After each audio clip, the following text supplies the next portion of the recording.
Hello everyone, welcome back to my channel UPSC chemistry mystery by Ruchika. आज इस video में हम अपने एक टॉपिक को कंटिन्यू करने वाले हैं, हाइब्रिडाइजेशन ट्रिक्स। हाइब्रिडाइजेशन क्या होता है ये मैंने आपको पिछले वीडियो में समझा चुकी हूँ। एंड इस वीडियो में जो मैंने आपको टेलीग्राम चैनल पे लिंक दिया था, एक पीडीएफ भेजा था हाइब्रिडाइजेशन ट्रिक्स के बारे में, सो प्लीज़ उसको एक साइड में रख के ही इस वीडियो को कंटिन्यू करो ताकि आपको पता चले कि मैं आगे कौन कौन से टॉपिक कंटिन्यू करने वाली हूँ। तो चलो स्टार्ट करते हैं कि how to find the hybridization. देखो, हाइब्रिडाइजेशन फाइंड करने के ना दो तरीके हैं। या तो इसमें आपको सीधे सीधे स्ट्रक्चर दे दिया जाए, एंड सेकंड तरीका है कि आपको सीधे सीधे उसमें फॉर्मूला आपको पुट करना है, जो कि हमारी आती है एक शॉर्ट ट्रिक। तो देखो स्टूडेंट्स, यहाँ पे जो हमारा यूपीएससी है उसमें आपको सब्जेक्टिव है, ठीक है, तो उसमें आपको लिखना होगा। आईआईटी जेई नहीं है जिसमें आप शॉर्ट ट्रिक लगा के सीधे सीधे इसको निकाल के एंड टिक लगा देना ऑप्शन आपको। इसमें आपको बताना है कि ये कहाँ से आया है एंड क्या रीज़न है। ट्रिक्स देखो इसमें वर्क करेंगी, मैं आपको बताऊंगी, उससे आपको ये हेल्प हो जाएगी कि हाँ आप जो कर रहे हो वो सही है कि नहीं। सो जो फॉर्मूला अप्लाई करेंगे उसको बोलते हैं ड्रैगॉस फार्मूला। मैं आपको बताऊंगी, लेकिन सबसे पहले मैं स्टार्ट करने वाली हूँ कि अगर स्ट्रक्चर दिया जाए तो उससे कैसे निकालते हैं हम हाइब्रिडाइजेशन को। तो देखो स्टार्ट करते हैं कि पहला स्टार्ट करते हैं कि स्ट्रक्चर देने की, जो स्ट्रक्चर देते हैं तो कैसे निकालते हैं। तो अगर स्ट्रक्चर दिया है अगर हमें, तो देखो अगर स्ट्रक्चर दिया है तो उसमें सिंगल बॉन्ड चेक करो और लोन पेयर चेक करो, ठीक है। एक वैल्यू निकालते हैं हम लोग z करके। z की वैल्यू ही डिपेंड करेगी कि आपका जो हाइब्रिडाइजेशन आया है वो क्या है। तो जो z की वैल्यू होती है वो होती है कि नंबर ऑफ सिग्मा बॉन्ड, मतलब कि सिंगल बॉन्ड कितने हैं, एंड उसमें लोन पेयर कितने हैं। सेंट्रल आटम में जो हमारा सेंट्रल आटम है, सेंट्रल आटम मतलब जो सबसे कम एटम होगा नंबर, तो उसको बोलते थे CO2 में। तो O में दो जुड़े हुए हैं, दो आटम्स हैं ऑक्सीजन के, एंड कार्बन का एक ही आटम है, तो वहाँ पे सेंट्रल आटम हमारा हो गया C। ऐसे ही करके वहाँ पे जो हमारे लोन पेयर्स होंगे उनको काउंट करोगे, और कितने नंबर ऑफ सिग्मा बॉन्ड्स हैं। I hope sigma bond and pi bond के बीच में डिफरेंस आपको पता हो, मैंने वीडियो कराया है तो प्लीज़ इसको चेकआउट कर लेना, ठीक है। मैं आई बटन में दे दूंगी आपको, आप उसको चेकआउट जरूर कर लेना कि sigma bond and pi bond में डिफरेंस क्या होता है, एंड सेकेंड है कि हाइब्रिडाइजेशन क्या होता है। तो z की वैल्यू आप यहाँ से निकाल लोगे। तो इसमें हम लोग बहुत सारे एग्जांपल्स करने वाले हैं, एग्जांपल्स की कोई लिमिट नहीं है। एंड प्लीज़ आपको अगर प्रैक्टिस करना है तो कुछ मैं एक PDF फॉर्मेट में नीचे डिस्क्रिप्शन में लिंक दे दूँगी, आप उसको जाके चेकआउट कर सकते हो। और सारे के सारे प्लीज़ इसको प्रैक्टिस कर लेना, या तो मैं लिंक दे दूँगी या तो मैं टेलीग्राम चैनल, आप मेरे ग्रुप पे जुड़ो और वहाँ पे मैं आपको एक क्वेश्चंस का पूरा एक देने वाली हूँ, और उसके आपको आंसर्स मुझे उस ग्रुप पे ही आपको बताने हैं कि जो अच्छे से रिप्लाई किएगा करेगा तो मैं उसको पर्सनली मैसेज करूँगी एंड उसको अप्रिशिएट करूँगी। सो ठीक है स्टूडेंट्स, चलो बढ़ते हैं हम पहले एग्जाम्पल्स की तरफ। तो सबसे पहले एग्जाम्पल मान लो, अगर स्ट्रक्चर दिया है SO3 का, अगर स्ट्रक्चर आपको ऑलरेडी दिया हुआ है, मतलब मान लो क्वेश्चन में दिया है कि ये स्ट्रक्चर है, कोई लोन पेयर नहीं पता, आपको कुछ भी नहीं पता, यहाँ पे लोन पेयर नहीं दिया है तो आप नहीं मानोगे कि लोन पेयर प्रेजेंट है इसमें, ठीक है। तो यहाँ पे आपको सबसे पहले z की वैल्यू कैलकुलेट करनी है। तो number of sigma bond calculate करो। सिग्मा बॉन्ड आपको पता है कि ये सिग्मा बॉन्ड हो गया, ये सिग्मा बॉन्ड हो गया, एंड ये सिग्मा बॉन्ड हो गया। तो नंबर ऑफ सिग्मा बॉन्ड्स तो हमारे हो गए 3। और कोई लोन पेयर दिया है इसमें, क्वेश्चन में लोन पेयर नहीं दिया है तो मतलब लोन पेयर नहीं है तो 0। तो z इज इक्वल्स टू हो जाएगा 3। मैंने आपको प्रीवियस वीडियो में बताया हुआ है कि z की वैल्यू क्या आती है और उसका हाइब्रिडाइजेशन क्या हो जाता है। अगर z की वैल्यू देखो 3 आ रही है तो इसका मतलब है कि इसमें जो हाइब्रिडाइजेशन है हमारा,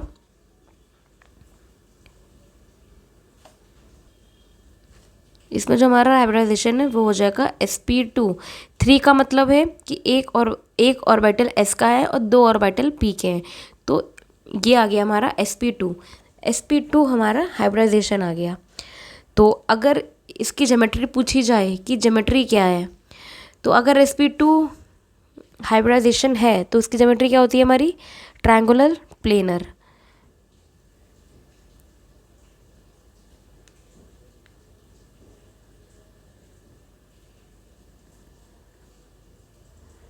इसको मैं शॉर्टकट लिखूंगी TP, ट्रायोगोनल प्लेनर, ठीक है। इसकी ज्योमेट्री देखो स्टूडेंट्स, अब sp2 आ गया, ज्योमेट्री निकाल ली हमने, ठीक है। अगर क्वेश्चन आता है कि ये ऑलरेडी दिया हुआ है स्ट्रक्चर तो ही आप इस तरीके से निकाल सकते हो, ठीक है। अब सेकेंड एग्जाम्पल हम लेते हैं इसी में, H2O। देखो एग्जाम्पल से खूब सारे हम लेने वाले हैं, ठीक है। H2O में आपको पहले ही से दिया हुआ है स्ट्रक्चर।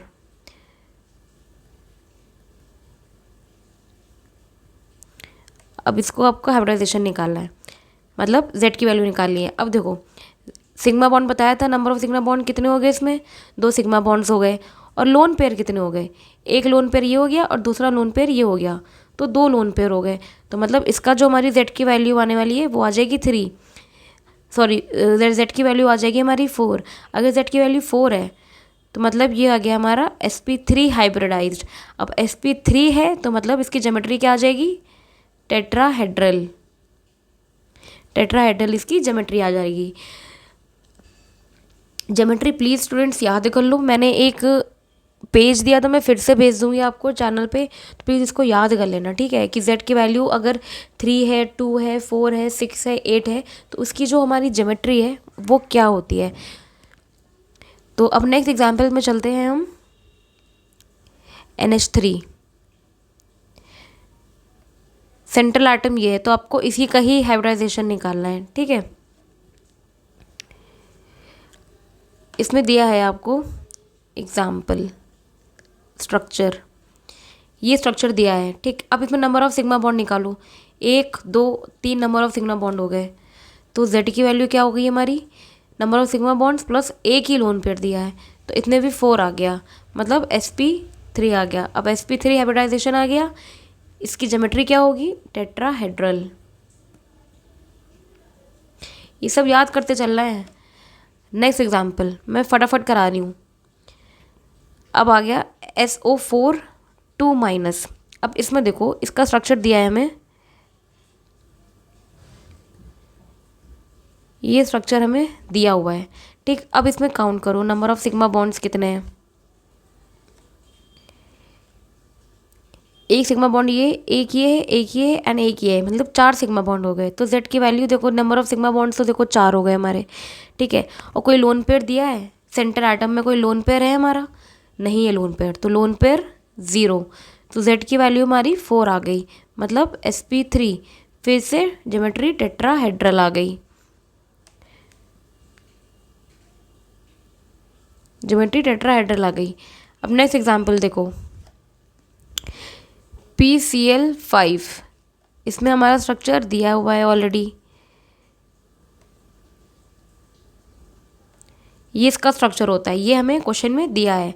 अब यहाँ पे नंबर ऑफ फिर से सिग्मा बॉन्ड देखो, 1 2 3 4 and 5 number of sigma bond हो गए और सेंट्रल एटम में कोई भी लोन पेयर नहीं है, तो इसमें Z की वैल्यू आ जाएगी 5। अगर Z की वैल्यू 5 है मतलब sp3d हमारा आ जाएगा, ये इसका हाइब्रिडाइजेशन आ गया। अगर sp3d है तो इसका ज्योमेट्री क्या होती है, triangular by planar, bipyramidal, sorry, ठीक है। अब नेक्स्ट एग्जाम्पल पे आते हैं, नंबर 6 NO3-1। इसमें देखो इसमें दिया हुआ है हमारा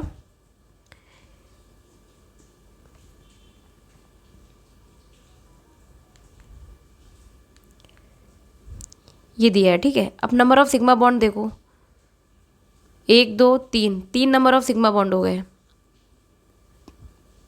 कोई लोन पेयर दिया है और नाइट्रोजन पे कोई लोन पेयर नहीं दिया है, तो number of lone pair 0। Z की वैल्यू आ गई 3 का मतलब आ गया sp2। और sp2 का अब क्या होता है ज्योमेट्री, ट्राइगोनल प्लेनर। ये याद कर लो ज्योमेट्री, ठीक है। ज्योमेट्री बहुत इंपॉर्टेंट है, नहीं लिखोगे तो नंबर नहीं मिलेंगे। 5-5 नंबर के क्वेश्चंस आते हैं हमें कंपलसरी पार्ट में, तो ज्योमेट्री याद करना बहुत ज़रूरी है। इस वीडियो के बाद प्रैक्टिस करते करते वैसे आपको याद हो जाएंगी ज्योमेट्री, लेकिन उसको याद कर लो अलग से, ठीक है। अब नेक्स्ट एग्जांपल आता है हमारा H2S। अब H2S में देखो हमें दिया हुआ है कि ये इसका स्ट्रक्चर है। अब इसमें आपको 2 इलेक्ट्रॉन्स दिए हुए हैं, सेंट्रल एटम है S एंड 2 इलेक्ट्रॉन्स भी दिए हुए हैं। अब Z की वैल्यू क्या आ जाएगी, number of sigma bond, 2 number of sigma bond है और 2 लोन पेयर्स भी हैं सेंट्रल एटम पे, तो 2 ये हो गए, तो Z की वैल्यू आ गई 4। 4 है, मतलब हाइब्रिडाइजेशन क्या हो जाएगा, sp3। ज्योमेट्री क्या हो जाएगी, टेट्राहेड्रल। ठीक है, आई होप आपको ये समझ में आया। इतने एग्जाम्पल्स बहुत हैं। अब आते हैं हम, ये वो क्वेश्चंस हो गए जिसमें आपको ऑलरेडी स्ट्रक्चर्स दिया हुआ है, जिसमें आपको ऑलरेडी स्ट्रक्चर दिया हुआ है एंड आपको सिर्फ और सिर्फ मतलब है सिंगल बॉन्ड से एंड लोन पेयर से। अब आते हैं अपने फॉर्मूले की तरफ, जो हमारी एक्चुअल ट्रिक है।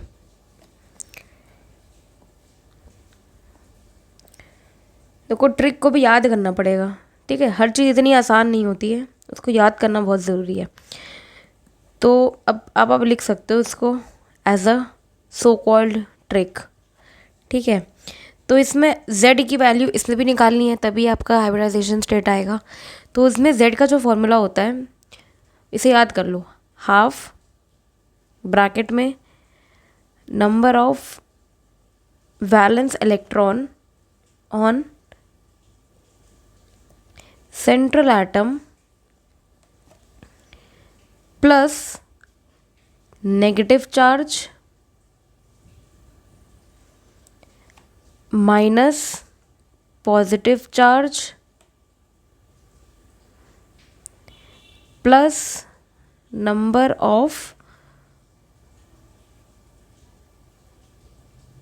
Monovalent atoms. मोनोवेलेंट एटम्स का मतलब है for example hydrogen, fluorine, chlorine and bromine. अगर ये एटम्स प्रेजेंट हैं तो वो मोनोवेलेंट हो गए। ठीक है, अब इस जो फॉर्मूला है इसको समझते हैं। z की वैल्यू हाफ बाहर लिख लो। ठीक है, number of valence electrons, valence electron I hope आपको पता हो कि जो वैलेंसी होती है किसी भी एटम की वो क्या होती है, जो भी मान लो एक ही हमारा न्यूक्लियस है, उसके अराउंड ये ऑर्बिटल्स हैं। बाहर मान लो अगर सिर्फ एक ही इलेक्ट्रॉन बचता है तो उसकी वैलेंसी हो गई हमारी 1। अगर बाहर 2 इलेक्ट्रॉन बच रहा है तो उसकी वैलेंसी हो गई 2। अब मान लो जैसे नाइट्रोजन है, ठीक है, नाइट्रोजन में जो आउटर मोस्ट शेल में क्या होता है, ऐसे ही लिखते हो ना, इसका नाइट्रोजन का एटॉमिक नंबर क्या होता है, 7 होता है। ठीक है, अब 7 में 2 और 5 लिखोगे तो इसकी वैलेंसी क्या हो जाएगी, 5। जो हमारा हेलोजेंस होते हैं, नोबल गैसेस होती हैं, वो ऐसे लिखते हो ना, 2 8। आउटर मोस्ट क्या होता है, 8 होती है ना आउटर मोस्ट।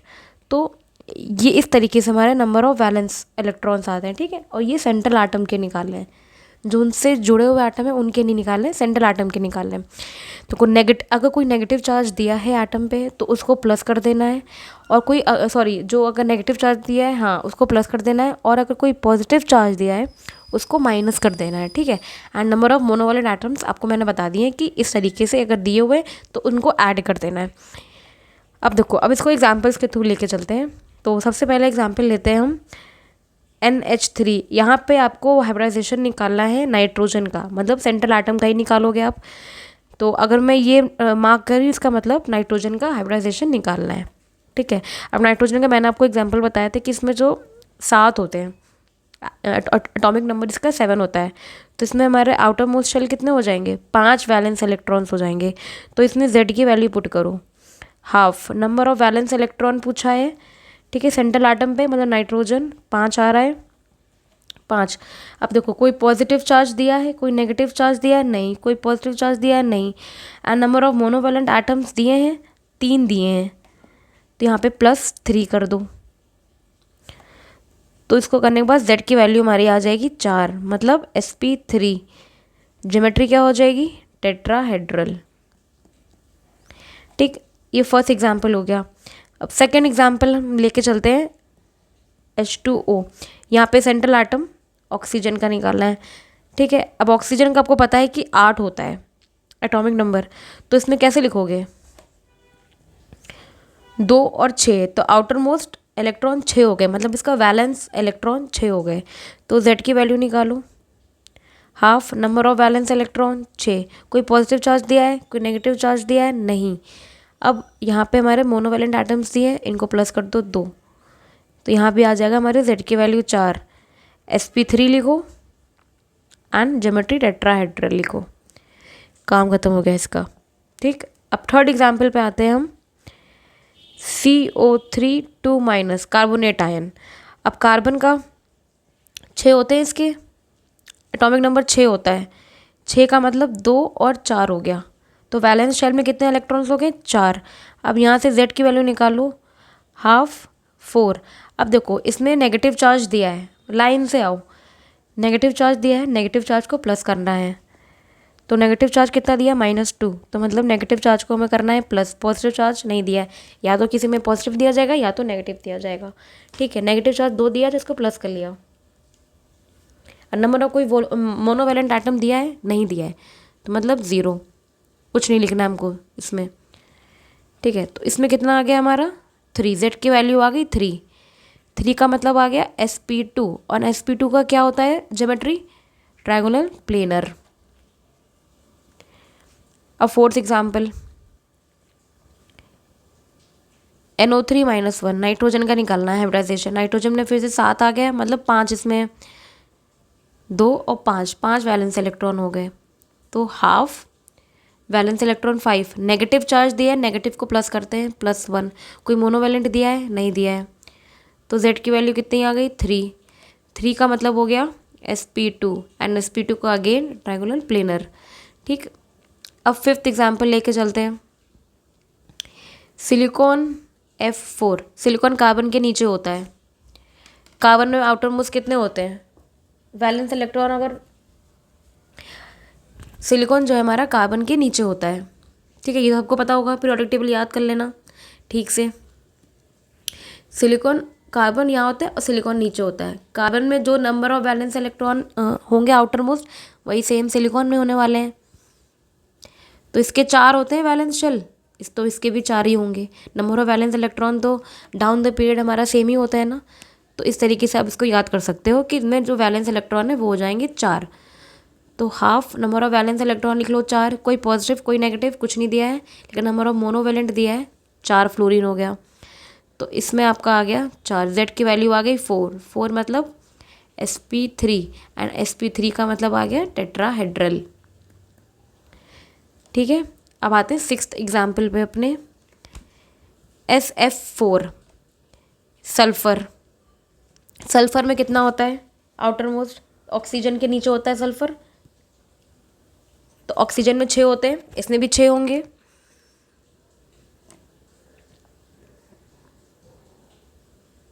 ठीक है, तो Z is equals to half 6 plus, कोई चार्ज नहीं दिया, फ्लोरीन दिया है तो 4, मतलब Z की वैल्यू आ गई 5।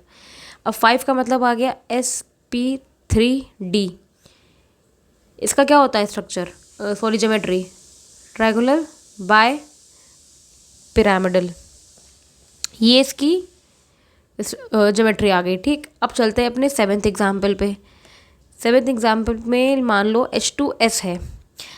अब ये सेंट्रल आटम है। ठीक है, फिर से 6 इसके आउटर मोस्ट हो गए, एंड प्लस कोई चार्ज नहीं दिया, मोनोवैलेंट 2 दिए हैं हाइड्रोजन। तो इसमें Z की वैल्यू आ गई हमारी 4, sp3 टेट्राहेड्रल शेप आ गया। ठीक है, अब नेक्स्ट एग्जाम्पल मान लो कि XeO2F2 ये दिया हुआ है।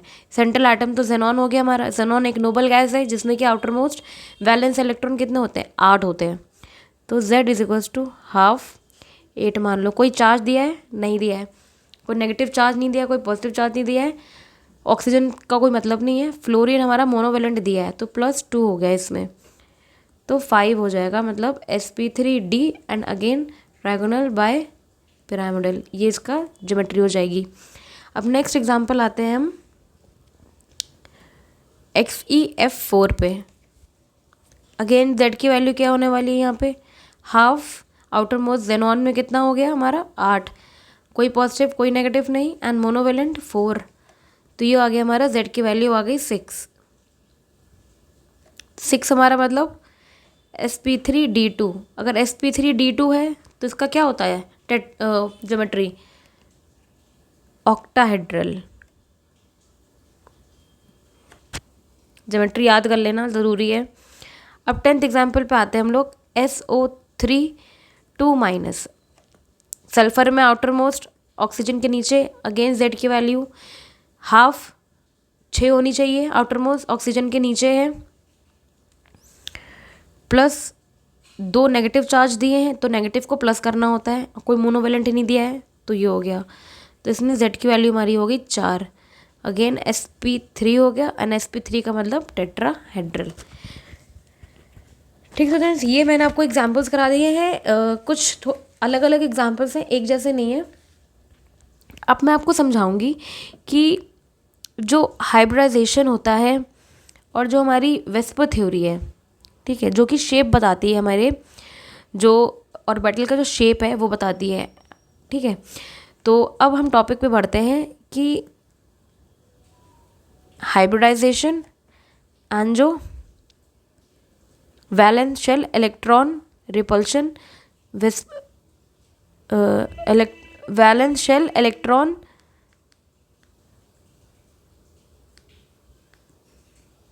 ये theory, VSEPR theory and hybridisation.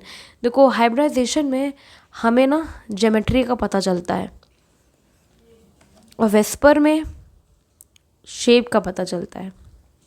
अभी ज्योमेट्री क्या होती है और शेप क्या होता है, इन दोनों के बीच में डिफरेंस क्या होता है, चलो समझते हैं इसको। तो स्टूडेंट्स, ज्योमेट्री जो होता है ना वो होता है हमारा lone pair and bond pair का अरेंजमेंट। वो उसकी ज्योमेट्री हो जाती है कि किस तरीके से उसके जो लोन पेयर है एंड जो बॉन्ड पेयर है, मतलब जो हमारे बॉन्ड्स हैं, सिग्मा बॉन्ड, पाई बॉन्ड, किस तरीके से अरेंज्ड हैं, lone pair and bond pair किस तरीके से अरेंज्ड है, उसे बोलते हैं उसकी ज्योमेट्री। एंड जो शेप होता है वो बताता है कि जो सेंट्रल एटम्स के अराउंड अरेंजमेंट ऑफ एटम्स कैसा है। ये हमारा सेंट्रल एटम है मान लो, इनके अराउंड किस तरीके से अरेंजमेंट है एटम्स का। इसमें लोन पेयर नहीं काउंट होता है, शेप में लोन पेयर का कोई काम नहीं होता है, ठीक है। कैसे निकालते हैं मैं आपको समझाऊंगी आगे वीडियो में। तो ये याद रखो कि arrangement of number of atoms central atoms के अराउंड, उसको बोलते हैं शेप को। अगर मान लो यहाँ पे लोन पेयर है, ठीक है, अब लोन पेयर को हटा के ये जो शेप बनेगा ना, इसको बताओगे ये शेप क्या है। और जो ज्योमेट्री बताते हो तो ज्योमेट्री में आपको लोन पेयर भी इंक्लूड करना पड़ता है। इतना डिफरेंस, पर बहुत माइन्यूट सा डिफरेंस होता है ज्योमेट्री एंड शेप में, ठीक है। ज्योमेट्री हमारी हाइब्रिडाइजेशन से आती है एंड जो शेप होता है वो वेस्पर थ्योरी बताती है। तो जैसे कि मान लो अगर z की वैल्यू 4 दी गई है, फॉर एग्जांपल अगर z की वैल्यू हमारी 4 आई है, ठीक है। अब 4 का मतलब इसमें हमारा बॉन्ड पेयर भी इंक्लूडेड होगा एंड लोन पेयर भी इंक्लूडेड होना चाहिए, ठीक है। अगर z की वैल्यू 4 है तो मान लो इसमें बॉन्ड पेयर और लोन पेयर दोनों ही इंक्लूड हो, तभी तो दोनों को मिला के ही z की वैल्यू 4 आ रही है। मतलब हमारा जो हाइब्रिडाइजेशन के बाद जो z की वैल्यू आई है, ये मैं बता रही हूँ कि जो स्ट्रक्चर कैसे बनेगा। बस आपको अगर फॉर्मूला दिया गया है कि अच्छा बताओ CH4 का NH3 का सिर्फ फॉर्मूला दिया है, अगर आपको स्ट्रक्चर डिराइव करना है पूरा तो वो कैसा तरीका है वो मैं समझाना चाह रही हूँ इस वीडियो में, ठीक है, इस टॉपिक के थ्रू, सॉरी। तो अगर z की वैल्यू 4 दी गई है मतलब उसमें बॉन्ड पेयर भी इंक्लूडेड है एंड लोन पेयर भी इंक्लूडेड है। चलो इसको एग्जाम्पल से समझते हैं। तो सबसे पहला एग्जाम्पल्स लेते हैं हम, चलो मीथेन का लेते हैं, ठीक है। सिर्फ मीथेन दिया है, इसके आपको हाइब्रिडाइजेशन बताना है, इसकी ज्योमेट्री बतानी है, इसका शेप भी बताना है, ठीक, सब कुछ बताना है। सबसे पहले इसकी निकालो z की वैल्यू। देखो z की वैल्यू कैसे निकालेंगे हम, वही तरीका करके, हाफ कार्बन में कितने होते हैं हमारे, कार्बन में कितने होते हैं, 4 होते हैं, कोई चार्ज नहीं, मोनोवेलेंट 4, मतलब z की वैल्यू आ गई हमारी 4। तो इसका हाइब्रिडाइजेशन कितना हो जाएगा, sp3, ठीक है। अब इसकी बात आ गई ज्योमेट्री की। देखो ज्योमेट्री तो टेट्राहेड्रल आ गई, आपको इसमें क्या क्या निकालना है मैं लिख दे रही हूँ। देखो z की वैल्यू निकालनी है, हाइब्रिडाइजेशन निकालना है, शेप निकालना है, ज्योमेट्री निकालनी है, ये चीज़ें निकालनी है। जितने मैं एग्जाम्पल्स बताऊंगी आपको इन सब चीज़ों को निकालना है। देखो z की वैल्यू हमारी आ गई 4, हाइब्रिडाइजेशन भी आ गया एंड ज्योमेट्री, टेट्राहेड्रल ज्योमेट्री भी आ गई। अब बारी आती है इसकी शेप की। देखो अब मैंने बताया था जैसे कि Z की वैल्यू अगर 4 है तो वो उसमें बॉन्ड पेयर भी इंक्लूड होता है और लोन पेयर भी इंक्लूड होता है। इसमें देखो, इसमें भी देखो Z की वैल्यू 4 है, मतलब बॉन्ड पेयर भी है एंड लोन पेयर भी है, मतलब bond pair plus lone pair is equals to 4। अब बॉन्ड पेयर कितने होने चाहिए? सेंट्रल आइटम से 4 बॉन्ड तो जुड़े होने चाहिए, मतलब बॉन्ड पेयर तो हमें 4 चाहिए ही चाहिए। यहाँ पे बॉन्ड पेयर अगर 4 रखोगे तो लोन पेयर की वैल्यू क्या आएगी? 0। तो मतलब लोन पेयर, इसमें कोई लोन पेयर नहीं है, कार्बन पे सेंट्रल आइटम पे कोई भी लोन पेयर नहीं है। अगर ये चीज़ याद रख लो कि अगर लोन पेयर 0 आ रहा है तो इस केस में जो हमारी ज्योमेट्री है वो शेप के बराबर हो जाएगी। ठीक है, इसे याद कर लो, इसे बसा लो जहन में कि अगर लोन पेयर 0 है तो ज्योमेट्री और शेप दोनों बराबर हो जाएगा। तो मतलब इसका ज्योमेट्री तो टेट्राहेड्रल आ गई, तो इसका शेप भी टेट्राहेड्रल ही होगा। अब हमने इसकी Z की वैल्यू निकाली, हाइब्रिडाइजेशन निकाली है, शेप निकाली है एंड ज्योमेट्री भी निकाली। अब देखो sp3, तो मतलब इसका जो हमारा बनेगा टेट्राहेड्रल बनाना है हमें। टेट्राहेड्रल मतलब इस तरीके से बन जाएगा हमारा, ये इसका शेप बन जाएगा। अब टेट्राहेड्रल में आपको पता है कि sp3 अगर दिया हुआ है तो इनके बीच में एंगल कितना आने वाला है? 109 डिग्री 28 मिनट। ये दो बॉन्ड्स के बीच में एंगल ये आने वाला है, इसे याद कर लो क्योंकि एंगल पूछेंगे तो आप सीधे सीधे लिख पाओगे। ठीक है, तो हम नेक्स्ट एग्जाम्पल चलते हैं हम NH3 का। यहाँ पे कैसा डायग्राम बना है ये समझ में आ गया। ठीक है, नेक्स्ट एग्जाम्पल समझते हैं। इसमें भी देखो मैं सीधे सीधे ऊपर निकाला हुआ तो मैं नहीं लिख रही हूँ, सीधे सीधे Z की वैल्यू लिख रही हूँ। निकालने का तरीका मैंने बता दिया है, वरना बहुत लंबा हो जाएगा वीडियो। तो देखो इसमें Z की वैल्यू हमारी 4 आ गई। 4 का मतलब है कि इसमें 3 तो बॉन्ड चाहिए हमें। तो बॉन्ड पेयर कितने हो गए? 3 बॉन्ड पेयर हो गए। तो मतलब लोन पेयर तो 1 हमारा होना ही चाहिए, तभी तो 3 हमें चाहिए होंगे हाइड्रोजन से अटैच बॉन्ड। तो 3 तो हमारा फुलफिलमेंट हो गई एंड 1 लोन पेयर प्रेजेंट होगा ज़रूर से ज़रूर। ठीक है, अब इसको कैसे करेंगे? Z की वैल्यू 4 आ गई तो हाइब्रिडाइजेशन आपको पता चल गया sp3 एंड इसकी ज्योमेट्री भी आपको पता चल गई, टेट्राहेड्रल है। ज्योमेट्री टेट्राहेड्रल पता चल गई। अब शेप निकालेंगे। अब लोन पेयर देखो 0 तो नहीं है, तो मतलब ज्योमेट्री और शेप हमारा बराबर नहीं आएगा, तो ज्योमेट्री तो कुछ और होनी चाहिए। तो यहाँ पे इसका डायग्राम बनाओ। एक देखो लोन पेयर दिया है। अब लोन पेयर हम लोग हमेशा एक्सियल पोजीशन पे, सॉरी इक्वेटोरियल पोजीशन पे ही रखते हैं। ये चीज़ याद रख लेना कि जो हमारे लोन पेयर्स हैं ना वो चाहते हैं कि वो इक्वेटोरियल पोजीशन पे, ये जो पोजीशन होती है ना इसे इक्वेटोरियल पोजीशन बोलते हैं एंड ये जो पोजीशन होती है इन्हें बोलते हैं एक्सियल पोजीशंस। ठीक, तो जो हमारे लोन पेयर्स हैं वो इक्वेटोरियल पोजीशंस में ही रहना चाहते हैं। तो बचे हमारे ये 3 बॉन्ड जो कि हाइड्रोजन से अटैच्ड है। ठीक है, अब देखो ये लोन पेयर्स हैं। अब sp3 में हमें पता है कि जो डिग्री है हमारी वो 109.28 मिनट होती है। 109 डिग्री और 28 मिनट होती है, ये डिग्री होती है नॉर्मली। बट इस केस में देखा गया है कि जो एंगल होता है ना इन दोनों के बीच में वो 107 डिग्री के अराउंड आता है, 109 से कम आता है। जो एक्चुअल में होना चाहिए वो कम आता है। ऐसा क्यों होता है? क्योंकि ये जो हमारा जो ये इलेक्ट्रॉन है ना ये इस यहाँ पे रिपल्शन शो करता है, मतलब ये जो हमारे बॉन्ड्स हैं ना इनको अंदर दबाने की कोशिश करता है। तो एक्चुअल से बात है कि ये हमारा जो 109 से कम आने वाला है एंड ये जो डिग्री होगी ये मतलब हमारी मोर देन 109 डिग्री 28 मिनट से ज़्यादा होने वाला है एंड ये जो एंगल अंदर का जो एंगल है ये हमारा लेस देन 109 डिग्री से 0.28 मिनट से कम होने वाला है, तभी 1078 पाया गया है इसमें एंगल में। ये याद रखना एंगल कि 107 डिग्री क्यों है, क्योंकि ये जो लोन पेयर है हमारा ये रिपल्सिव होता है, ये रिपल्शन शो करता है lone pair and bond pair के बीच में रिपल्शन। ठीक है, और डिटेल में आपको बताऊंगी आगे चलते चलते। तो ये आपका आ गया NH3। ठीक है, चलो एंगल हमने डिस्कस कर लिया। अब आती बारी इसकी शेप की। अब इसका शेप क्या होगा? जैसे मैंने बताया था आपको कि शेप अगर काउंट करते हैं तो लोन पेयर को नहीं देखते हैं,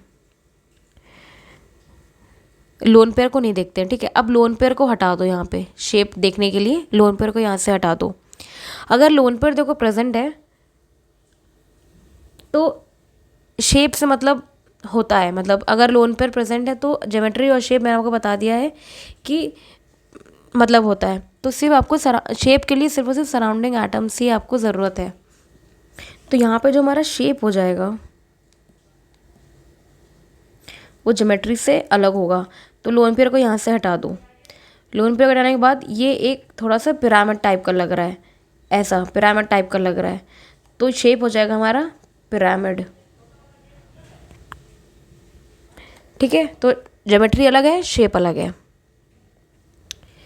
तो मैंने ये NH3 का कराया है। अब नेक्स्ट एग्जांपल आते हैं हम वाटर पे। H2O, यहाँ पे भी जो Z की वैल्यू है वो 4 है, मतलब बॉन्ड पेयर भी होंगे एंड लोन पेयर भी होंगे। अब सेंट्रल एटम में सिर्फ हमें 2 ही बॉन्ड पेयर चाहिए, 2 ही हाइड्रोजन अटैच्ड है, तो बॉन्ड पेयर यहाँ 2 हो गए एंड लोन पेयर 2 हो गए। अगेन लोन पेयर 0 नहीं है, मतलब ज्योमेट्री अलग है एंड शेप अलग है। देखो ज्योमेट्री तो यहाँ पे अगेन हमारी टेट्राहेड्रल आने वाली है, बट शेप क्या आएगा। अब यहाँ पे शेप देखो, ये ऑक्सीजन सेंट्रल एटम आ गया एंड 2 हाइड्रोजन हमारे आ गए। लोन पेयर हमेशा एक्सियल पोजीशन, मैंने बोला ना आपको, होने चाहिए। तो ये हमारे 2 लोन पेयर आ गए एक्सियल पोजीशन में।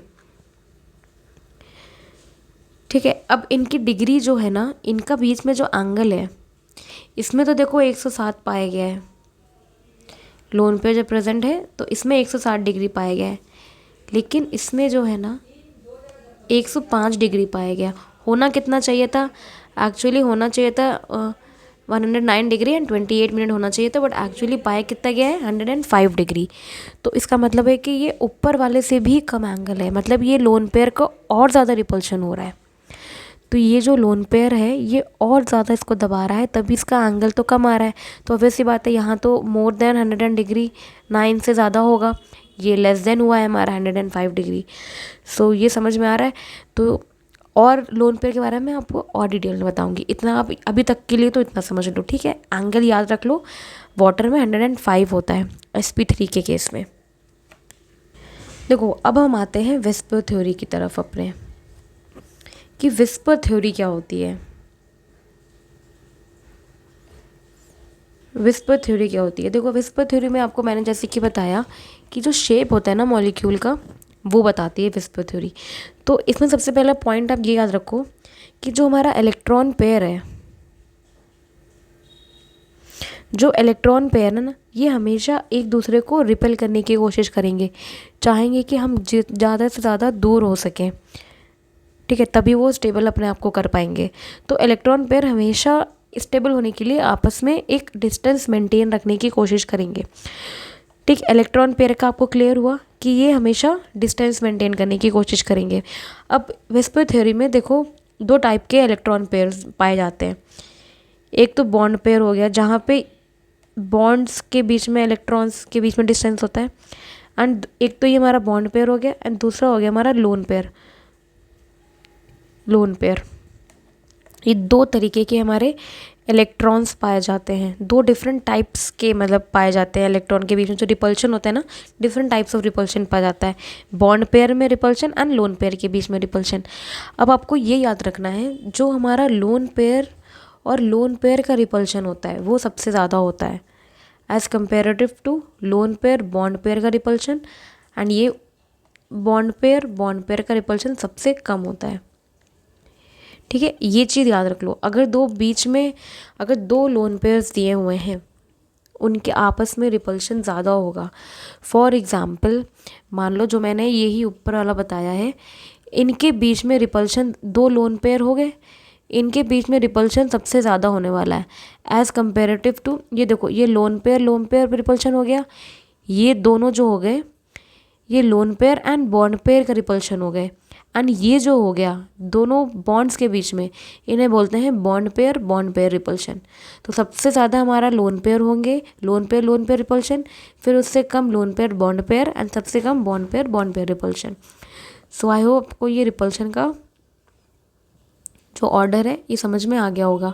ठीक है, अब बढ़ते हैं हम कि अगर लोन पेयर ज़ीरो है तो जो हमारी ज्योमेट्री है वही शेप बन जाती है।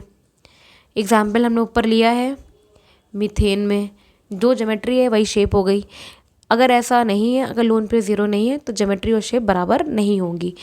देखो जो शेप, अब देखो नेक्स्ट पॉइंट देखो, जो हमारा शेप है वो किस पर डिपेंड करता है कि नंबर ऑफ एटम्स कैसे अरेंज्ड हैं। लोन पेयर पर डिपेंड नहीं करेगा, सिर्फ और सिर्फ बॉन्ड पेयर पे डिपेंड करेगा, मतलब जो सराउंडिंग एटम्स हैं उन पे डिपेंड करने वाला है। तो सबसे पहले तो एक मैं टेबल बनाऊंगी, ठीक है, उसको ध्यान से देखो, ध्यान से देखना मेरी बातों को। जेड की वैल्यू, अगला हमारा bond pair, then lone pair, then geometry, उसका शेप और हाइब्रिडाइजेशन। 2 3 4 5 एंड 6 चीज़ें आपको करनी है। अगर z की वैल्यू 2 दी गई है, अगर z की वैल्यू 2 दी गई है तो इसमें कंडीशन एक एक करके फुलफिल करेंगे कि मान लो कि दोनों के दोनों दोनों के दोनों बॉन्ड पेयर हैं, लोन पेयर ज़ीरो है इसमें, तो इसकी ज्योमेट्री क्या होनी, अगर z की वैल्यू 2 है तो ज्योमेट्री क्या होती है sp।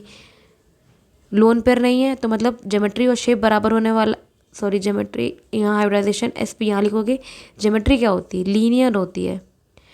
लोन पेयर ज़ीरो है मतलब जो ज्योमेट्री होगी वही शेप भी हो जाएगा, इसकी भी लीनियर हो जाएगी। लीनियर मतलब ये एक एटम है और दो इधर जुड़े हुए हैं, सेंट्रल एटम है ए एंड दो एटम्स के बीच में ये जुड़ा हुआ है। तो ये हो गया हमारा जेड के केस में, जहाँ पे जेड की वैल्यू 2 है। अब नेक्स्ट केस देखो, जेड की वैल्यू 2 है एंड लेट कर लो कि बॉन्ड पेयर एक है एंड लोन पेयर भी एक प्रेजेंट है। देखो ज्योमेट्री तो फिर से लीनियर आने वाली है। अब इस केस में देखो लोन पेयर तो ज़ीरो नहीं है, तो यहाँ पे ज्योमेट्री अलग हो जाएगी एंड शेप अलग होने वाला है। अब यहाँ पे कैसे बना सकते हो, इस तरीके से बना सकते हो। दोनों के बीच में लोन पेयर कैसे बना सकते हो, इस तरीके के बीच में बना सकते हो। जेड की वैल्यू 2 है, ठीक है, तो दो एटम्स के बीच में इस तरीके से ही तो लोन पेयर बना सकते हो। तो शेप क्या लिख सकते हो, देखो हाइब्रिडाइजेशन तो सेम ही रहने वाला है sp। शेप क्या लिख सकते हो, इसको दो एटम्स के बीच में कोई भी शेप नहीं होता, लिखने को तो आप लीनियर भी लिख सकते हो, ठीक है। दो एटम्स अगर जुड़े हुए हैं आपस में तो उनका क्या ही शेप होगा, इन दोनों का क्या ही शेप होगा, लीनियर को आप लीनियर लिख सकते हो, ठीक है। अब यहाँ पे अगर 2 ले लो, अगर बॉन्ड पेयर 0 है एंड लोन पेयर 2 है, ये कोई केस नहीं बनता है जहाँ पे बॉन्ड ही ना तो वो एग्जिस्ट ही नहीं करेगा, तो इसलिए इसको हम नहीं लेते हैं। अब लिखते हैं हम z की वैल्यू 3 के लिए। z की वैल्यू 3 है, मान लो सारे के सारे बॉन्ड पेयर्स हैं एंड लोन पेयर 0 है। जब z की वैल्यू 3 होती है तो हाइब्रिडाइजेशन क्या होता है हमारा sp2 एंड ज्योमेट्री क्या होती है ट्रायगोनल प्लेनर होती है, शेप भी ट्रायगोनल प्लेनर होना चाहिए, दोनों सेम हो जाएगा क्योंकि लोन पेयर 0 है। ट्रायगोनल प्लेनर क्या होता है, ये हो गया, ये तरीके से ये शेप बन जाती है। इन दोनों के जो एंगल्स के बीच में जो डिग्री है, बॉन्ड्स के बीच में डिग्री है वो 120 डिग्री होती है, ठीक है। सेम हमारा ये भी सेम होने वाला है, शेप भी सेम हो जाएगी क्योंकि कोई इसमें लोन पेयर नहीं है। अब नेक्स्ट कंडीशन आती है, z की वैल्यू 3 है, 2 बॉन्ड पेयर हैं एंड 1 लोन पेयर है। लोन पेयर एक ही है देखो, तो इस केस में ज्योमेट्री और शेप तो अलग अलग होने वाला है। ज्योमेट्री तो हमारी ट्रायगोनल प्लेनर आ जाएगी, ठीक है, बट हाइब्रिडाइजेशन भी sp2 सेम आ जाएगा। बट देखो अब यहाँ पे हमारा लोन पेयर एक आ गया है। अब देखो लोन पेयर की वजह से, जो मैंने जैसे आपको बताया कि लोन पेयर हमेशा अपने आप को एक्सियल पोजीशन पे रखना चाहेगा, तो यहाँ पे ये एक्सियल पोजीशन एंड इसकी ये हमारी ट्रायंगुलर प्लेनर टाइप की ज्योमेट्री बन गई, ठीक है। अब देखो, अब इसका जो शेप आता है ना, शेप में मैंने आपको क्या बताया है कि इसको हटा दो। अब ये किस तरीके से लग रहा है, ये 2 एटम्स लगे हुए हैं, अब ये किस तरीके से दिख रहा है, ये वी तरीके से दिख रहा है, उल्टा वी, इन्वर्टेड वी मान लो, बेंट बोल लो या एंगुलर बोल लो। इसके 3 शेप्स होते हैं, बेंट भी बोल सकते हो, एंगुलर भी बोल सकते हो एंड वी शेप भी बोल सकते हो। ये इसका शेप आ गया हमारा, ठीक है। अब अगर लोन पे और हटा के इसको शेप को इंक्लूड करते हैं, ठीक है। अब देखो लोन पर अगर मान लो मैंने इसको लगा दिया, अब इसमें डिग्री कितनी आने वाली है। नॉर्मली तो 120, अगर SP2 है तो नॉर्मली तो 120 होता है। बट देखो यहाँ पे जैसे मैंने आपको बताया कि एक्सियल पोजीशन में जब हमारा लोन पेयर रहता है तो इसका जो रिपल्शन है वो रिपल्सिव होगा। मतलब ये जो एंगल है हमारा यहाँ पे, ये मोर देन 120 डिग्री होने वाला है एंड ये जो एंगल है वो लेस देन 120 डिग्री होने वाला है। कितना है ये इसकी अभी जानने की ज़रूरत नहीं है, ठीक है। ये पता है रिपल्शन के कारण ये जो बॉन्ड है हमारे ये और पास आ जाएंगे एंड रिपल्शन, लोन पर रिपल्शन शो करेगा, ठीक है। शेप आ गया, क्लैरिटी से क्लियर हो गया आई होप। अब आते हैं नेक्स्ट हमारा कि z की वैल्यू 3 है, बॉन्ड पेयर 1 लेते हैं एंड लोन पेयर 2 लेते हैं। शेप तो ट्राइगोनल प्लेनर हो जाएगा हमारा, ये वाला शेप हो जाएगा जिसमें एंगल 120 डिग्री होता है। इन तीनों के बीच में एंगल 120 डिग्री होता है, ठीक है। अब इसमें देखो 2 लोन पेयर है। अब मान लो AB है, ये 2 लोन पेयर है, मतलब एक बॉन्ड पेयर है, मतलब एक ही बॉन्ड आएगा एंड 2 लोन पेयर, दोनों लोन पेयर, इसको इधर लिख लो। तो ये क्या शेप डिनोट कर रहा है, दो के बीच में कुछ भी नहीं है बट लीनियर लिख सकते हो, ठीक है। एंड हाइब्रिडाइजेशन तो SP2 ही रहने वाली है, ठीक है। ये z की value, bond pair, lone pair, geometry, shape और हाइब्रिडाइजेशन, ये आई होप z की वैल्यू 2 के लिए जो कंडीशंस बनी है एंड जो 3 के लिए कंडीशंस बनी है, आई होप आपको इतना क्लियरिटी हो गई होगी अभी तक। तो कुछ क्वेश्चन चलो करते हैं एग्जाम्पल्स के थ्रू। इसमें आपको निकालना है lone pair, hybridization, geometry, shape, ये सब निकालना है, ठीक है। तो सबसे पहला एग्जाम्पल ले लो SO3। इसमें z की वैल्यू क्या आएगी, हाफ, वैलेंस इलेक्ट्रॉन लिख लिया, अगेन कुछ भी नहीं है तो 0, तो z की वैल्यू आ गई हमारी 3 के लिए SP2 में जो ज्योमेट्री है हमारी वो क्या आती है, ट्रायंगुलर प्लेनर आती है, ठीक है। एंड z की वैल्यू 3 है। अब शेप के लिए z की वैल्यू 3 है तो मतलब इसमें बॉन्ड पेयर भी होगा एंड लोन पेयर भी होगा। अब यहाँ पे हमें 3 ऑक्सीजन हमें चाहिए, तो मतलब यहाँ पे तीनों ही बॉन्ड पेयर होने चाहिए, लोन पेयर होना चाहिए 0। तो अब लोन पेयर जब 0 है इसका मतलब कि जो हमारी ज्योमेट्री है वही हमारा शेप बन जाएगा। तो ज्योमेट्री हमारी ट्रायंगुलर प्लेनर है तो शेप भी ट्रायंगुलर प्लेनर बन जाएगा, ठीक है। एंड इसका डायग्राम कैसे बनेगा, SO3 बोला है, पहले तो ये O लगा लो, 3 बॉन्ड पेयर है, ठीक है। ट्रायंगुलर प्लेनर ये हमारा आ गया एंड इनके बीच में डिग्री कितनी होती है, 120 डिग्री। सिंस लोन पेयर 0 है, लोन पेयर नहीं है, तो जो एक्चुअल है डिग्री वही होनी चाहिए जो हमारी SP2 में होती है। अब सेकंड क्वेश्चन है हमारा HNO3। अब इसमें z की वैल्यू निकालो, नाइट्रोजन सेंट्रल एटम है तो नाइट्रोजन के लिए निकालना है। इधर 5 हो गया, कुछ दिया नहीं, मोनोवैलेंट बट दिया है तो 1 कर दो इधर, तो यहाँ पे अगेन z की वैल्यू 3 आ गई, मतलब SP3 हो गया। ज्योमेट्री आ गई हमारी टेट्राहेड्रल आ गई, ज्योमेट्री ये SP2 हो गई। यहाँ पे जो हमारी ज्योमेट्री आ जाएगी वो आ जाएगी ट्रायंगुलर प्लेनर अगेन यहाँ पे, ठीक है। अब यहाँ पे हमारे देखो, यहाँ पे 3 तो हमारे अटैच्ड है, नाइट्रोजन से हमारे 3 तो अटैच्ड है, मतलब z की वैल्यू 3 है, मतलब लोन पेयर तो एक भी नहीं है।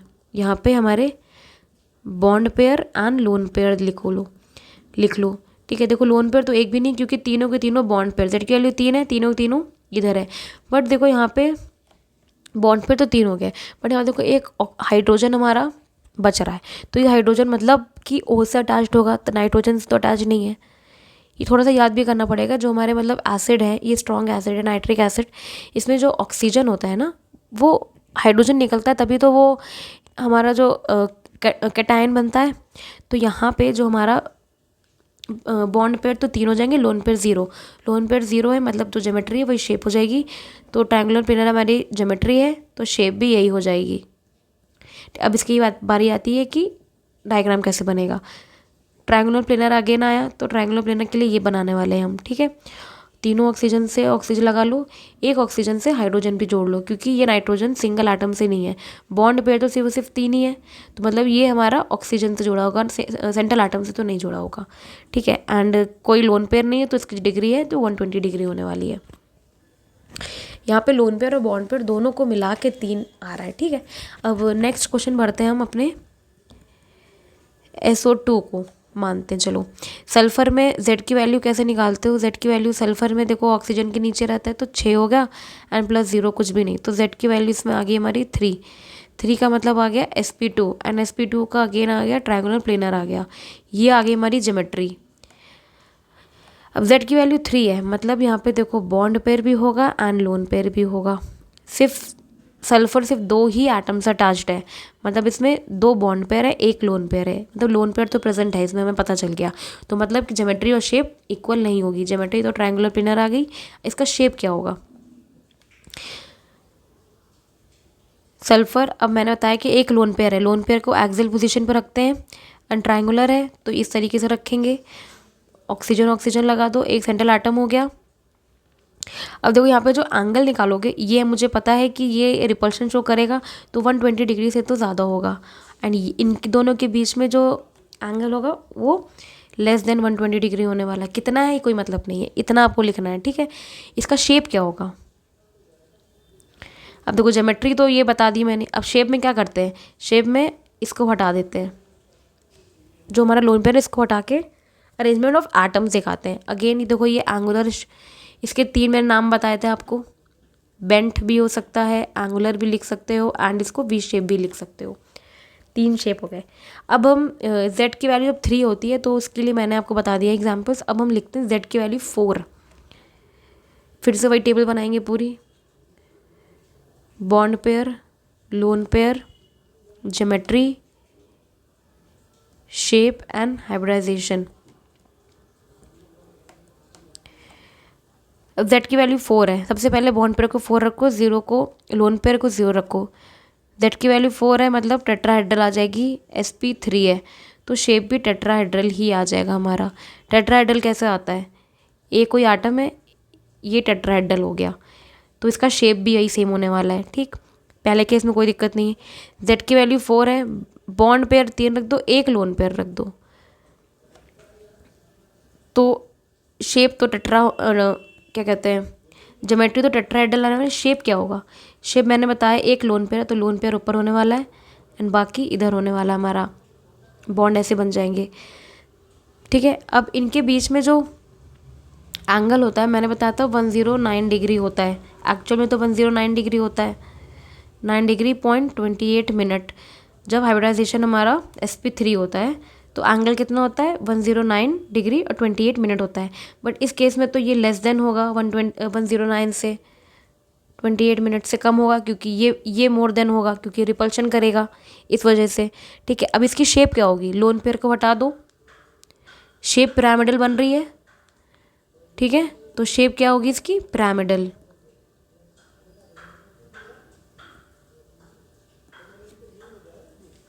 शेप याद रख लेना, ठीक है, स्टूडेंट्स कंफ्यूज हो जाते हैं।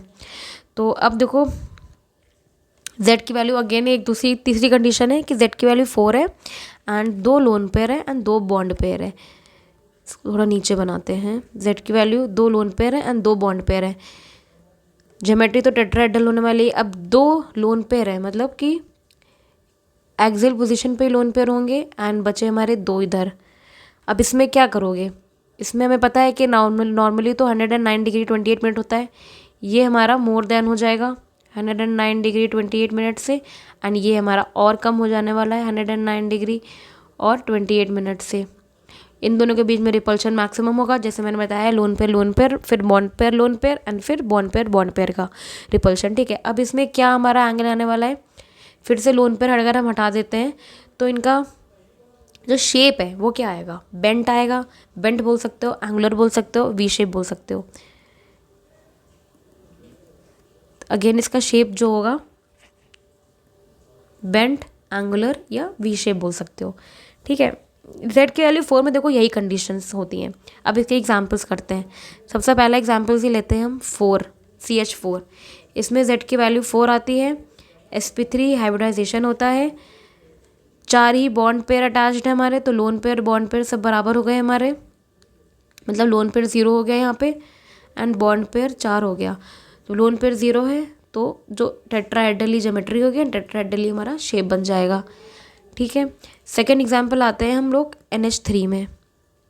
अब NH3 में देखो हाफ 7 होती है, इसका एटॉमिक नंबर अब 5 वैलेंस इलेक्ट्रॉन हो गए और 3 इसमें मोनोवैलेंट लगे हुए हैं, तो जेड की वैल्यू आ जाएगी 4 अगेन।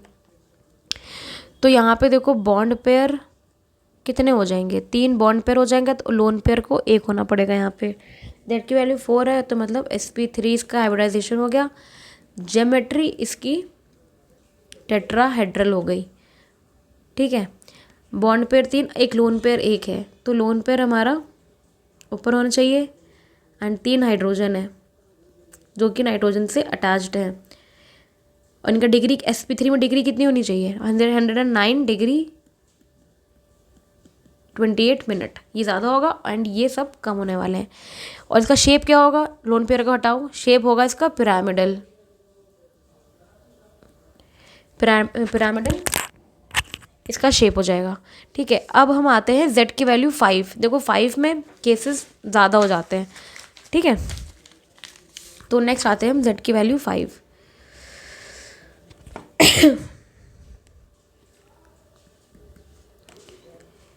फिर से टेबल बनाओ, bond pair, lone pair, geometry, shape and उसका हाइब्रिडाइजेशन। आई होप स्टूडेंट बहुत लंबी क्लास हो गई है मुझे पता है, बट इस टॉपिक को मैं एक साथ ही कंप्लीट कराना चाहती हूँ, इसलिए मैंने पहले ही आपको बता दिया था कि मतलब आज की क्लास थोड़ी लंबी होने वाली है। हाइब्रिडाइजेशन के इसके बाहर तो कुछ भी टॉपिक नहीं है, इतना कर लिया तो मतलब अपने हाइब्रिडाइजेशन को मास्टर कर लिया, मतलब अपने एग्ज़ाम में 10 से 15 नंबर सिक्योर कर लिए हैं केमिकल बॉन्डिंग के। तो जेड की वैल्यू 5 रखते हैं ना हम, तो बॉन्ड पेयर को मान लो 5 है एंड लोन पेयर 0। ज्योमेट्री हमारी जेड की वैल्यू जो 5 होती है तो हाइब्रिडाइजेशन क्या आता है, sp3d आता है, मतलब ट्रायंगुलर बाईप्लेनर, सॉरी टेट्राहेड्रल बाईप्लेनर होता है ना। तो ये हमारा ज्योमेट्री टेट्राहेड्रल बाईप्लेनर हो गया, सेम जब शेप भी हो जाएगा हमारा। टेट्राहेड्रल बाईप्लेनर कैसा होता है, ये 3 हो गए एंड ये ऊपर, ये दोनों हमारे एक्सियल पोजीशंस होते हैं, ठीक है, जहाँ पे लोन पेयर रखा जाए, सॉरी ये हमारे इक्वेटोरियल पोजीशंस होते हैं, ये इक्वेटोरियल पोजीशंस होते हैं जहाँ पे हमारे लोन पेयर रखा जाएगा। देखो इस केस में क्या होता है, हमारे 90, ये 90 डिग्री हर एक से 90 डिग्री पे है, ये इससे 90 डिग्री है, ये इससे 90 डिग्री है, ये इससे 90 डिग्री 90, तो ये जो 90 डिग्री के एंगल्स हैं ना वो 6 हैं, 6 एंगल्स हैं जो कि 90 डिग्री बना रहे हैं, 6 बॉन्ड्स हैं जो कि 90 डिग्री बना रहे हैं, सॉरी। एंड ऐसे 2 बॉन्ड्स हैं, ये एंड ये, जो 120 डिग्री बना रहे हैं, ऐसे 2 बॉन्ड्स हैं, ठीक है, जो कि 120 डिग्री बना रहे हैं। तो इसमें 2 एंगल्स बन रहे हैं, देखो 120 डिग्री भी बन रहा है एंड 90 डिग्री भी बन रहा है। टेट्राहेड्रल बाईप्लेनर, ट्रायंगुलर बाईप्लेनर, सॉरी गलती हो गई मुझसे, ट्रायंगुलर बाईप्लेनर, ठीक है। अब देखो यहाँ पे इस केस में क्या होता है ना कि जितना ज़्यादा इलेक्ट्रोनेगेटिव एटम होगा ना वही इक्वेटोरियल पोजीशन पे अपनी पोजीशन को ऑक्यूपाई कर पाएगा। मान लो कि फॉर एग्जांपल PF3Cl2 है, हमें पता है कि फ्लोरीन सबसे ज़्यादा इलेक्ट्रोनेगेटिव है क्लोरीन से, मतलब ज़्यादा इलेक्ट्रोनेगेटिव है, तो इक्वेटोरियल पोजीशन पे कौन आएगा, फ्लोरीन आएगा। तो यहाँ पे फॉस्फोरस तो सेंट्रल एटम बन जाएगा, ठीक है, एंड यहाँ पे फ्लोरीन आ जाएगा, इक्वेटोरियल पे फ्लोरीन आ जाएगा, एक यहाँ पे आप फ्लोरीन लिख लो एंड दोनों जगह क्लोरीन लिख लो, ये हमारा डायग्राम बन जाएगा, ठीक है। जो मोर इलेक्ट्रोनेगेटिव है ना, वही हमारा इक्वेटोरियल पोजीशन ऑक्यूपाई करता है। ये चीज़ याद रखना, अगर डायग्राम आ गया ना तो ये चीज़ नुआंस से ही याद रखना। चलो अब हमारा पहला तो ये हमने लोन पेयर 0 रख लिया, अब लोन पेयर 1 रखते हैं। जेड की वैल्यू 5 रख ली, बॉन्ड पेयर 1 आ गया एंड 1 लोन पेयर आ गया। इसमें हमारा फिर से शेप ट्राइंगुलर बाइप्लेनर हो गया, जो हमारी ये शेप थी, सॉरी ज्योमेट्री हमारी ये हो गई। ठीक है, अब लोन पेयर हमारा आ गया तो मतलब शेप डिफरेंट हो जाएगा। अब देखो जो लोन पेयर मैंने बताया कि एक्सियल पोजीशन में रखते हैं, तो जो हमारा जो शेप है ना, शेप इस तरीके से आ जाएगा। ये सेंट्रल एटम है एंड ये इसका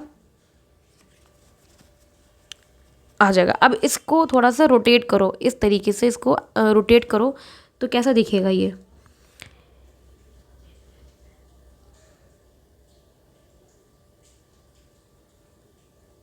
इस टाइप का दिखेगा। तो मतलब शेप कैसा दिख रहा है, सी सॉ टाइप का दिख रहा है। तो इसका शेप क्या हो जाएगा, सी सॉ। इसका शेप सी सॉ। इसको आप टिल्ट करके देख लो, आपको समझ में आ जाएगा सी सॉ। ठीक है, यहाँ पे हाइब्रिडाइजेशन सेम होने वाला है हमारा sp3d। तो अगर लोन पेयर है उसको एक्सियल पोजीशन में, ये एक्सियल पोजीशन ही है, इसे याद रख लेना। ठीक है, तो अब हम आते हैं नेक्स्ट कंडीशन की तरफ। जेड की वैल्यू 5 ही रखेंगे। अब यहाँ पे 3 बॉन्ड पेयर आ गया हमारा एंड लोन पेयर 2 आ गए। तो सेम ज्योमेट्री तो सेम होने वाली है, बट जो हमारा शेप है दोनों एक्सियल पोजीशन पर रखोगे, तो मतलब कि इस तरीके का रखोगे। दोनों एक्सियल पोजीशन में रखकर सेंट्रल एटम ये हो गया। ठीक है, ये हमारा हो गया शेप। अब ये शेप कैसा है, टी शेप है, तो इसका शेप हो जाएगा टी शेप। ठीक, अब फिर से नेक्स्ट कंडीशन लगते हैं हम लोग कि z की वैल्यू 5 है, 2 बॉन्ड पेयर है एंड 3 लोन पेयर है। अभी भी ज्योमेट्री तो यही होने वाली है, बट इसमें शेप क्या होगा, 3 लोन पेयर है। 3 लोन पेयर है मतलब तीनों को इस तरीके से एक्सियल पोजीशन पे ही होना, सॉरी इक्वेटोरियल पोजीशन पे ही होना है एंड ये दोनों ऐसे हो जाएंगे। तो इनका शेप के लिए हमें लोन पेयर को हटाना होता है। शेप क्या हो गया, लीनियर हो गया। तो यहाँ पे शेप क्या हो जाएगा, लीनियर। स्टूडेंट्स ये आप अपने कॉपी में बना लेना ताकि आपको याद हो जाए। ठीक है, ऐसे वरना कंफ्यूज हो जाओगे, क्योंकि टैबलेट में जो मैं जिसमें शूट कर रही हूँ मैं ये वीडियो, तो इसमें ना मैं बार बार आपको ऊपर करके नहीं दिखा पाऊँगी कि मैं किसके नीचे क्या लिख रही हूँ। तो आप ना साथ ही साथ एक टेबल बना लेना, या तो मैंने जो नोट्स दिए उसको साथ में बगल में रख लेना। अब नेक्स्ट कंडीशन आती है कि 5 सेट की वैल्यू, ये हमारी लास्ट कंडीशन है जहाँ पे बॉन्ड पेयर 1 है एंड 4 लोन पेयर है। शेप ज्योमेट्री तो यही होने वाली है, कोई किसी भी कंडीशन ले लो, ज्योमेट्री यही होने वाली है। ठीक है, एंड जो हाइब्रिडाइजेशन है वो sp3d होने वाला है। अब देखो इसमें सिंगल एटम है, बाकी 4 लोन पेयर है, इधर भी लोन पेयर एंड इधर भी लोन पेयर, एक बॉन्ड यहाँ पे किसी एटम से कनेक्टेड है, तो इनका क्या ही शेप बनाओगे। लीनियर लिख सकते हो बट कोई शेप नहीं है, इसको चाहो तो आप लीनियर भी लिख सकते हो लेकिन। ठीक है, चलो z=5 की वैल्यू ख़त्म हो गई। अब इसके एग्जाम्पल्स लिखते हैं। पहला एग्जाम्पल ले लो, xenon O3 and F2। Xenon noble gas है, तो इसमें जो हमारी आउटर मोस्ट है वो 8 वैलेंस इलेक्ट्रॉन आ जाएगी और 2 मोनोवेलेंट है, कोई चार्ज नहीं है। तो यहाँ पे z की वैल्यू हमारी आ गई 5। z की वैल्यू 5 आ गई मतलब sp3d, मतलब ज्योमेट्री क्या आ जाएगी हमारी, triangular by planar bipyramidal. ठीक है, अब ज्योमेट्री आ गई। अब z की वैल्यू 5 में देखो फिर से bond pair and lone pair के बीच में डिवीजन रखो। 5 हैं तो हमें 5 ऑलरेडी जुड़े हुए हैं सेंट्रल एटम से, तो मतलब लोन पेयर तो इसमें 0 हो गया, बॉन्ड पेयर 5 हैं। ठीक है, अब इस केस में देखो सबसे ज़्यादा इलेक्ट्रोनेगेटिव कौन है, ऑक्सीजन या फ्लोरीन में। शेप कैसा होता है, पहले तो ये देखो ट्रायंगुलर बाइप्लेनर में शेप कैसा होता है, शेप हमारा इस तरीके से होता है। याद मैंने बताया था, सेंटर में तो जेनॉन आ गया हमारा। ठीक है, और जो हमारा मोस्ट इलेक्ट्रोनेगेटिव है जो कि है फ्लोरीन, वो ऊपर आ जाएगा। जो हमारी इक्वेटोरियल पोजीशन पे तो फ्लोरीन ऑक्यूपाई करेगा, याद है मैंने बताया था, एंड ऑक्सीजन यहाँ पे ऑक्यूपाई करेगा। देखने में तो सिमेट्रिकल लग रहा है, बट जिसे ये नहीं पता है ना, इसमें तो आप सही कर ले जाओगे, बट जिसको अगर नहीं पता है ना, उसमें कन्फ्यूजन उसको हो जाएगी कि कहाँ पे इक्विटोरियल पोजीशन पे कौन से एटम को रखना है। अब आपको पता है कि इलेक्ट्रोनेगेटिव अगर एटम में ज़्यादा इलेक्ट्रोनेगेटिव है वही रखने वाला है इक्विटोरियल पोजीशन पे। तो अब नेक्स्ट एग्जांपल लेते हैं हम जेनॉन F2 को। तो यहाँ पे जो Z की वैल्यू हो गई वो हाफ जेनॉन 8+2 मोनोवेलेंट हमारा हो गया, ठीक है। फिर से Z की वैल्यू 5 हो गई हमारी, एंड sp3d इसका हाइब्रिडाइजेशन हो जाएगा। ज्योमेट्री अगेन ट्रायंगुलर बाईप्लेनर हो गई, बाईपिरामिडल हो गई हमारी। अब देखो Z की वैल्यू जो 5 है ना, तो इसमें bond pair and lone pair. देखो बॉन्ड तो सिर्फ 2 ही के साथ बना रहा है, मतलब बॉन्ड तो सिर्फ 2 ही हैं, 3 लोन पेयर हो गए। अब इसकी जो शेप है वो कैसा बनेगा, सॉरी इसका मैंने आपको शेप नहीं बताया ना, नहीं शेप तो सेम ही रहेगा क्योंकि लोन पेयर 0 है, तो ज्योमेट्री और शेप दोनों ही सेम होने वाले हैं, ठीक है। एंड यहाँ पे देखो लोन पेयर ये हो गया। अब डायग्राम कैसे बनेगा, यहाँ पे जाओ तो लोन पेयर बना लो, एंड यहाँ पे 3 लोन पेयर बनने वाले हैं एंड 2 बॉन्ड पेयर है जहाँ पे फ्लोरीन फ्लोरीन हो जाएगा, ठीक है। ये एक एग्जाम्पल हो गया। अब एक लास्ट एग्जाम्पल लेते हैं हम जेनॉन OF2 को। यहाँ पे देखो Z की वैल्यू हमारी हो गई हाफ 8+2, मतलब Z की वैल्यू आ गई 5, ठीक है। एंड यहाँ पे हाइब्रिडाइजेशन क्या हो गया sp3d, मतलब ज्योमेट्री ट्रायंगुलर बाईपिरामिडल, ये इसकी ज्योमेट्री हो गई। अब यहाँ पे Z की वैल्यू 5 है, 3 ही बॉन्ड अटैच्ड है, मतलब हमारे बॉन्ड पेयर तो 3 हो गए एंड लोन पेयर हमारे 2 हो गए। यहाँ पर डायग्राम कैसे बनेगा, लोन पेयर 2, दोनों को लोन पेयर हमें एक्सियल पोजीशन पे रखना है, ठीक है। तो यहाँ पे आप इसको रख सकते हो, इसको रोटेट करके ऊपर भी यहाँ भी बना सकते हो, इस तरीके से भी बना सकते हो, बट ये ज़्यादा कन्वीनियंट तरीका है क्योंकि ये आपको फ्लोरीन फ्लोरीन इक्वेटोरियल पे ही बनाना है क्योंकि ये मोर इलेक्ट्रोनेगेटिव है।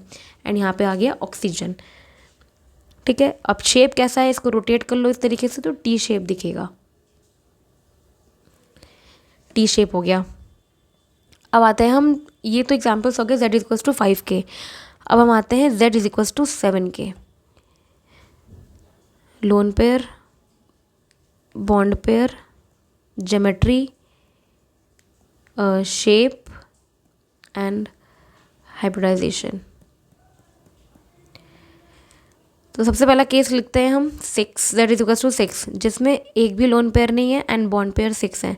जब 6 होता है तो हमारा sp3d2 मतलब ऑक्टाहाइड्रल हमारा इसका ज्योमेट्री हो जाती है, ऑक्टाहाइड्रल ज्योमेट्री हो जाती है और सेम ही शेप हो जाएगा हमारा क्योंकि लोन पेयर 0 है। अब Z=6 में देखो घबराने की बात नहीं, इतना लंबा नहीं बनने वाला है, इसमें सिर्फ 3 ही केस होते हैं जो कि आपको याद रखना है। अब लोन पेयर 1 ले लो, बॉन्ड पेयर 5 ले लो, ज्योमेट्री तो सेम ऑक्टाहाइड्रल होने वाली है, शेप क्या हो जाएगा, हाइब्रिडाइजेशन भी सेम होने वाला है। ऑक्टाहाइड्रल देखो कैसा होता है, मैं ऑक्टाहाइड्रल बना के दिखाती हूँ। ऑक्टाहाइड्रल मतलब कि इस तरीके से शेप होता है, ठीक है। यहाँ पे 2 एटम्स होते हैं हमारे एंड बाकी यहाँ पे सेंट्रल एटम्स होते हैं, और ये 1 2 3 4 5 6 7 8 एटम जुड़े होते हैं, इसीलिए इनको ऑक्टाहाइड्रल बोलते हैं। अब इस केस में हमारे 6 बॉन्ड्स हैं ना आपस में 90 डिग्री का एंगल बनाते हैं, जैसे कि ये बॉन्ड हो गया, ये बॉन्ड हो गया एंड ये बॉन्ड हो गया, ये बॉन्ड हो गया, ये बॉन्ड हो गया। ऐसे 6 बॉन्ड्स हैं हमारे जो कि 90 डिग्री का एंगल बनाते हैं, ये याद रखना है, ठीक। अब इसमें देखो हमारा एक लोन पेयर है। अब लोन पेयर को आपको ऑफकोर्स से बात है एक्सियल पोजीशन में ही रखना होगा। तो लोन पेयर अगर एक्सियल पोजीशन में रख रहे हो तो ये हमारा हो गया कोई एक एटम मान लो, देखो हाइब्रिडाइजेशन तो सेम होगा तो मैं हाइब्रिडाइजेशन नहीं लिख रही हूँ, ठीक है। एक ये एटम हो गया, यहाँ पे हमारा लोन पेयर हो गया एंड ये आपका शेप हो गया, ठीक है। अब देखो इसको शेप कैसे बनाओगे, मान लो ये एक प्लेन में है और ये स्क्वायर है, ठीक है, और एक तरीके का ये पिरामिड बन रहा है, देखो इस तरीके से ये पिरामिड बन रहा है। तो इसको लोन पेयर शेप, तो लोन पेयर हटा के बताते हो तो शेप क्या हो जाएगा, स्क्वायर पिरामिडल, क्योंकि पिरामिड बन रहा है ना तो इसको पिरामिडल बोलते हैं। वैसे तो यहाँ पे हमारा लोन पेयर होगा, शेप के लिए मैंने इसलिए लोन पेयर इसको हटा दिया है। ठीक, ज्योमेट्री ऑक्टाहेड्रल होने वाली है। एक और केस, आखिरी केस है 6 में, जब 6 रखते हैं एंड 2 लोन पेयर हैं एंड 4 बॉन्ड पेयर हैं। शेप तो ऑक्टाहेड्रल होने वाला है हमारा। 2 लोन पेयर के केस में ए मान लो इधर है, एक लोन पेयर ऊपर है एंड एक लोन पेयर नीचे, आपस में तभी रिपल्शन मैक्सिमम होगा। सॉरी, रिपल्शन हमारा मतलब सबसे कम होगा जब आपस में एक दूसरे के अपोजिट होंगे और ये इक्वटोरियल पोजीशन पे होंगे। एंड जो हमारा डायग्राम है वो इस तरीके से बनेगा। इधर ही हमारे एटम्स हो जाएंगे। अब इसका शेप कैसे निकालोगे, दोनों को इसको हटा दो, ये एक प्लेन पे है तो इसका क्या, स्क्वायर प्लेनर, स्क्वायर बन रहा है ना, तो यहाँ प्लेनर, यहाँ स्क्वायर के बाद पिरामिडल बन रहा है तो इसलिए स्क्वायर पिरामिडल, यहाँ पे प्लेनर। बट अब लोन पेयर के लिए ये बना दो इस तरीके से। तो 6 वाला जो Z=6 के एग्जाम्पल्स खत्म हो गए। आओ चलो उसके फटाफट एग्जाम्पल्स कर लेते हैं, है ना। कंडीशंस कर ली, तो सबसे पहला एग्जाम्पल लिख लो SF6। अब यहाँ पे सल्फर का सेंट्रल आटम है तो Z की वैल्यू निकालने के लिए, सल्फर में पता है 6 होते हैं एंड 6 मोनोवेलेंट आटम है, तो मतलब Z की वैल्यू आ गई 6। हाइब्रिडाइजेशन sp3d2, ज्योमेट्री कितनी हो गई, ज्योमेट्री क्या हो गई, ऑक्टाहेड्रल। ठीक है, अब 6 के 6 हमारे बॉन्ड पे अटैच है, मतलब लोन पेयर है 0 और बॉन्ड पेयर है हमारा 6। लोन पेयर 0 है तो शेप = ज्योमेट्री, मतलब ऑक्टाहेड्रल।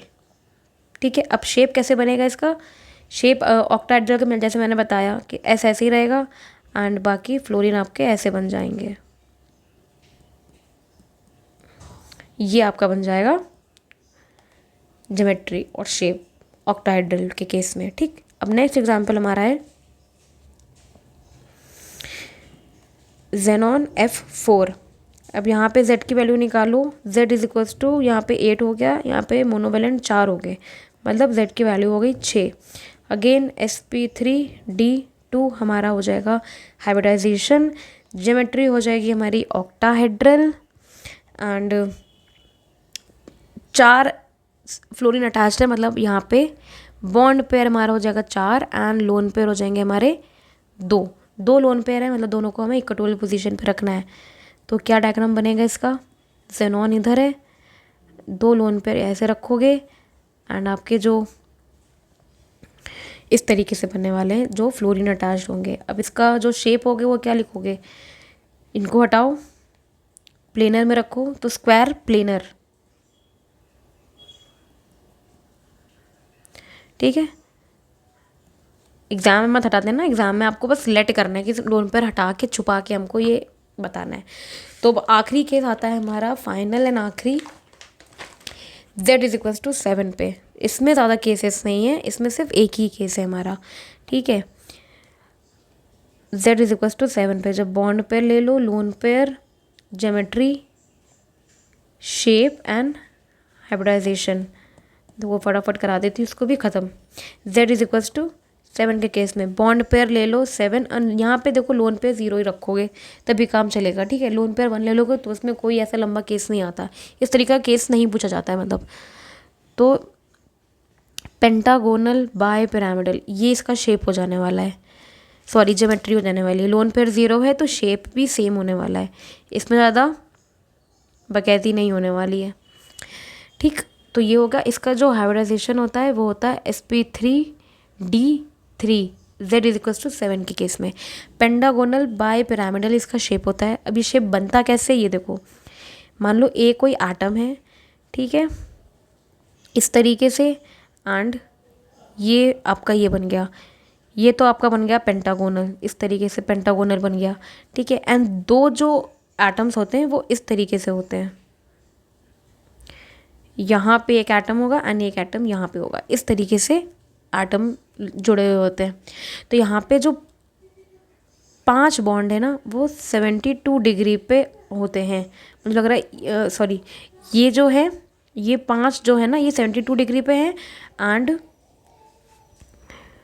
तो 10 बॉन्ड है वो 90 डिग्री पे होते हैं। 10 बॉन्ड मतलब इस तरीके से हो जाएगा, ये और ये मान लो 90 डिग्री पे हो जाएंगे इस तरीके से। ये थोड़ा सा 3D स्पेस में आप इसको लेट कर लो कि जो 10 है ना वो मैं इस तरीके से नहीं बता पाऊँगी आपको, आप इसको गूगल करके देख लेना एक बार इमेज देख लो, आपको एक इमेज छप जाएगी दिमाग पे, ठीक है। तो 10 90 डिग्री पे होने वाले हैं, तो इस तरीके इसका शेप बनेगा। एंड इसमें ज़्यादा एग्जाम्पल्स नहीं है, अगर एक ही चीज़ ही आएगा अगर आएगा तो ठीक है।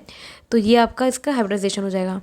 सो आई होप स्टूडेंट आपको ये समझ में आ गया होगा।